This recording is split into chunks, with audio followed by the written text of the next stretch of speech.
All right, let's move to the cornerback position, Mike, and we'll get that letter grade there at the end. Kudos to Mike Mickens and the job he's done. I mean, just was not a position of strength, and now with Ben Morrison and Cam Hart, you have your best duo at corner. And how long? And then the nickels with Clarence Lewis, a guy who's played a lot of football.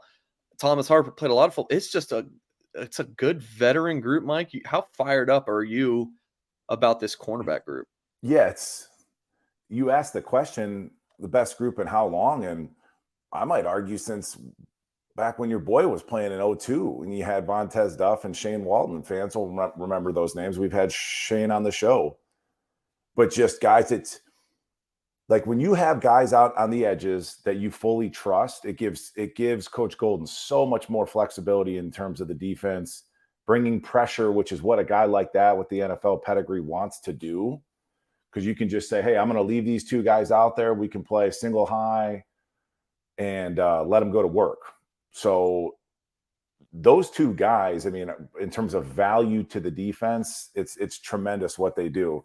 Cam Hart is a funny one for me. So just recently named captain, but the guy's been dinged up, and you see the traits. And, the NFL is a traits league. Like you see the length, you know the speed, but it's like in terms of like getting nicked up and not playing through some of these dings, it's like, and that's another former wide receiver, Mike. It's like, does he still have some of that wide receiver mentality where it's just like, this is your money year, it's a contract year, you got to be on the field.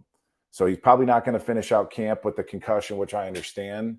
But he's got to find a way to stay on the field, point blank, period.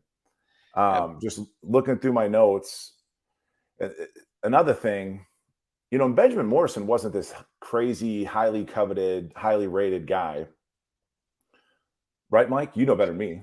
Yeah, I mean, he had Bama and Auburn after him a little bit, but I think they cooled and ended up being Washington, Notre Dame. Notre Dame pulled him away from Washington late. Marcus Freeman magic there at the end. But yeah, I mean, I think On3 had him ranked as a 3-star. The others, low 4-star, but not, like you said, not a highly ranked guy. So he's not a top 150 player coming out in terms of consensus rankings. Okay.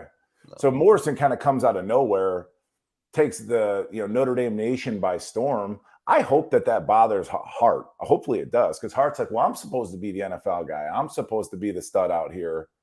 And, Benjamin comes out and has the freshman year that he does.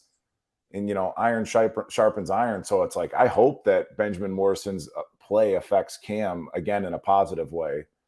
I go back to just read my notes here. Mickey, to me, should be a slot corner.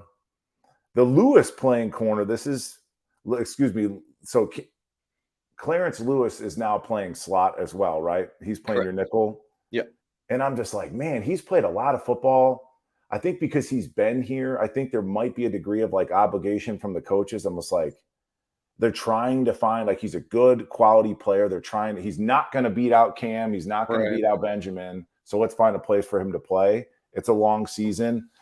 I think we're going to see some, and this is pure speculation. I don't have any inside information, but I think that you're going to see some rotation there in terms of the bodies that man that nickel spot. And if we're going to talk about an X factor for this entire unit, it's this freshman, Mike, Christian Gray. I mean, he's looked really good at camp. My sources are buzzing about him. Just you like the word twitchy, Mike. This kid is that. It's an exciting group. Yeah.